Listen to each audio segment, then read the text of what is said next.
श्री सिद्धराज महाराज की जय. तर तुमचं स्वागत आहे आपल्या ओळख अग्निपुत्रांची या पॉडकास्ट मध्ये. तर आपण आज बोलणार आहोत आपल्या दसरा या सोहळ्याबद्दल. तर आपली संस्कृती, परंपरा आणि एकोपा वाढवणारा सोहळा म्हणजे आपला दसरा.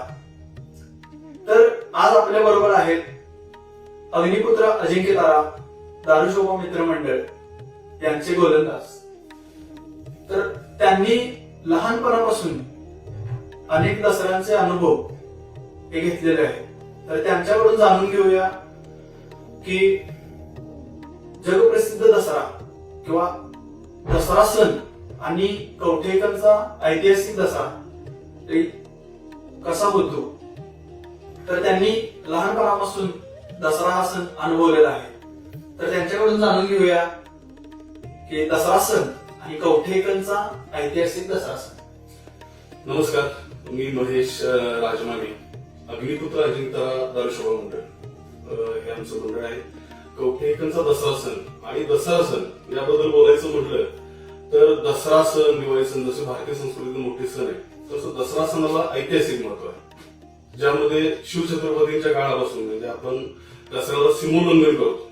तर सीमोल्लंघन हा भागच असा आहे की पावसाळ्याची शेवट होत असतो, पावसाळ्यामध्ये आपण शेती करत असतो आणि ती शेती झाल्यानंतर आपल्या परत शाखा विस्तार किंवा आपण जो काही स्वराज्य विस्तारासाठी जी मावळी बाहेर पडत होती तर तो हा दिवस होता.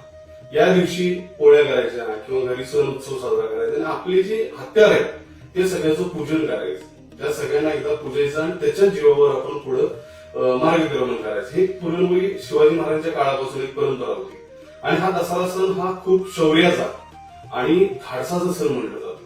कारण शस्त्र आपण बघतो, शस्त्रपूजा पण असते त्याच्यामध्ये. तर अशाच पद्धतीने कवठेकनचा जो सण आहे यामध्ये तुम्ही बघाल त्या दिवशी अनुभवताच तुम्ही दसऱ्याच्या दिवशी की धाडसाचा आणि शौर्याची परिसीमा असते. म्हणून याला जगप्रसिद्ध आपण म्हणतो. जगप्रसिद्ध होण्यासाठी बऱ्याच गोष्टी आहेत, कारण की ही कला तुम्हाला आजूबाजूच्या कुठल्याही याच्यात दिसणार नाही, पण इथल्या प्रत्येकाच्या नसानसामध्ये आतषबाजीची जी कला आहे ती लहानपणापासून दिली. तर तुम्ही म्हणाला याप्रमाणे असं म्हटलं जातं की कवठेकंद म्हणजे अग्निभूमी आणि ही जगप्रसिद्ध आहे आणि इथल्या प्रत्येकाला अग्निपुत्र असं म्हटलं जातं. तर या पाठीमागं कारण काय आहे? आता आपण आपल्या शोचं नाव दिले ओळख अग्निपुत्रांची, पण एक लक्षात घ्या, आपण या मातीत जन्मलोय.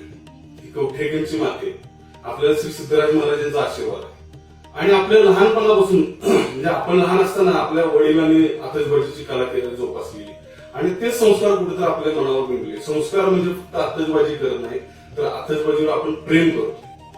आपण प्रेम करतोय याचा अर्थ देवावर एवढंच आपण त्या आतषबाजीला महत्व देतोय आणि आतषबाजी आपण लहानपणापासून आपल्याला जे बिंबवलेले किंवा आतषबाजीची कला आलेली त्याच्यावर आपल्याला एकच शब्द सुचतो की आपली अग्निपुत्र आहे. ज्या लहानपणापासून आईचे जसे संस्कार मिळतात तसेच हे संस्कार अग्नीचे आपल्याला अग्नीची सेवा करण्याचे मिळालेले आणि म्हणून आपण भूमीला अग्निभूमी म्हणतो. तुम्ही विचार करा, कुठल्याही याच्यामध्ये जे वैशिष्ट्य असतं आपल्या इथं अग्नीचं जो कला जोपासली जाते त्या जोपासलेल्या कलेवरूनच आपल्या गावची ओळख आहे अग्निभूमी म्हणून. तर आपण जाणून घेतलं की अग्निभूमी म्हणजेच कवठेकन आणि कवठेकन मधील प्रत्येकालाच अग्निपुत्र म्हटलं जातं. तर यावरून असं म्हटलं जातं की इथून पुढची पिढी किंवा इथून पुढच्या पिढीसाठी तुम्ही काय मार्गदर्शन कराल किंवा इथून पुढे 100 वर्षांनी कवठेकनचा ऐतिहासिक दसरा कसा असेल याबद्दल तुमचं मत काय? 100 वर्षानंतर कवठेकनचा दसरा जो असेल, माझं पुढच्या एका सगळ्या पिढीला एकच सांगणं आहे, आपल्याला ही परंपरा, आपली ही जो उत्सव आहे हा निरंतर पुढं कंटिन्यू ठेवायचा आणि ही आपली जबाबदारी आहे. कारण आपण फक्त याच्यातून आनंद मिळवतो आणि लोकांना कला देतो किंवा लोकांना पण आनंद देतो, त्याहीपेक्षा एक आपली जबाबदारी आहे ती आपण पुढच्या पिढीकडे कसं देतोय हे आपलं आपण ठरवायचं. आपण त्या श्रद्धेवर प्रेम केलं पाहिजे, आपल्या कलेवर प्रेम केलं पाहिजे आणि जसं वडील किंवा वडीलधारी लोक सांगतात त्या पद्धतीनेच नवीन पिढीने सुद्धा कलावर प्रेम करून, आतषबाजीवर प्रेम करून त्यांनी कला शिकून घेतली पाहिजे. 100 वर्षानंतर तुम्हाला बऱ्यापैकी सगळ्या गोष्टी तुम्हाला वेगळ्या स्वरूपात मिळतील. मग त्याच्यामध्ये इलेक्ट्रॉनिक असेल, रिमोट असेल, किंवा तुम्ही आता बरेच आमचे गोलंदाज आहेत ते आंतरराष्ट्रीय गोलंदाजांच्या बरोबर किंवा जे काही सायंटिस्ट आहेत त्यांच्याबरोबर कनेक्टेड आहे. मग त्यांच्याकडून शिकतील चांगलंच 100% 100 वर्षानंतर होणार. सगळ्या गोष्टी रिमोटवर असतील आणि याच्यापेक्षा 100 पटीनं चांगलं असेल. पण त्याच्यामध्ये आम्हाला सेवाभाव मात्र सातत्याने ठेवला पाहिजे. श्री सिद्धराज महाराजांची सेवा आहे, आपल्या अग्नीची जी कला आहे त्या अग्नी केलेली सेवा आहे, आपण सगळ्यांनी लक्षात ठेवलं पाहिजे.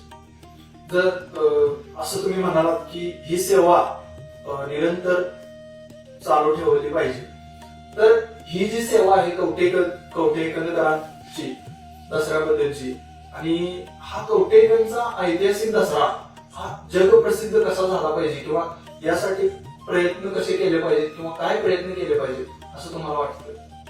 तुम्ही बघितला तर प्रत्येक गावाला एक वेगळी परंपरा असते. यात्रा जत्रा तर सगळीकडेच राहतात, पण एक वैशिष्ट्य असतं. ते आपल्या गावचं जे वैशिष्ट्य आहे ते तुम्हाला इतर कुठेही बघायला मिळत नाही. आणि आजच्या या जमान्यात, मोबाईलच्या जमान्यामध्ये किंवा कॉम्प्युटरच्या जमान्यामध्ये, एआयच्या जमान्यामध्ये या गोष्टी सरासर म्हणजे अगदी एका क्षणात जगातल्या कुठल्याही कोपऱ्यापर्यंत पोहोचतात. प्रसिद्धी ऑटोमॅटिक होऊ शकते, पण आपण सेवाभाव करून महाराजांना पण प्रार्थना करू, सिद्धराज महाराजांना आपण एवढे चांगले कलाकार आतषबाजी मध्ये झाले की आपल्याला खरंच कौतुक. आपण आपल्या एकदा स्वतःच पाठ थोपडली पाहिजे, पण आपण जबाबदारी सगळ्या गोष्टी करू.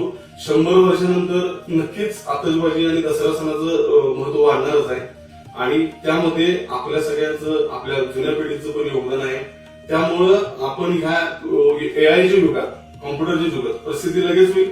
आपला सेवाभाव मात्र जागृत ठेवूया आपण.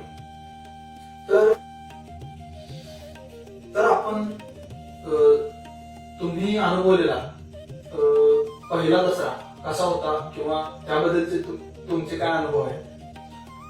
मी अनुभवलेला पहिला दसरा म्हणण्यापेक्षा आपल्या गावातला प्रत्येक तरुण हा अगदी लहान असल्यावर आपल्या वडिलांच्या खांद्यावरूनच एकदा पालखीच्या दर्शनाला घेऊन जातो. तसंच माझ्या वडिलांनी देखील, मला अजून आठवतंय, आमच्या दारात पालखी होती आणि दारूचे काम सुरू होतं. तिथं मला अगदी लहानपणी मला खांद्यावर घेऊन त्यांनी दारूच्या एका चक्राच्या भोवती नाचलेलं मला अजून आठवते.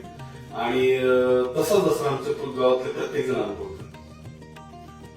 तर हे होते श्री महेश राजमाने, गोलंदाज, अग्निपुत्र, अजिंक्यतारा, दारुशोभा मित्र मंडळ.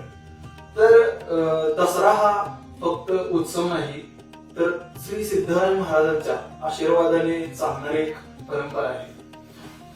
तर आपण भेटूयात पुढच्या भागात एका नवीन दारुशोभा मित्र मंडळाच्या गोलंदाजांबरोबर. तोपर्यंत श्री सिद्धराज महाराज की जय.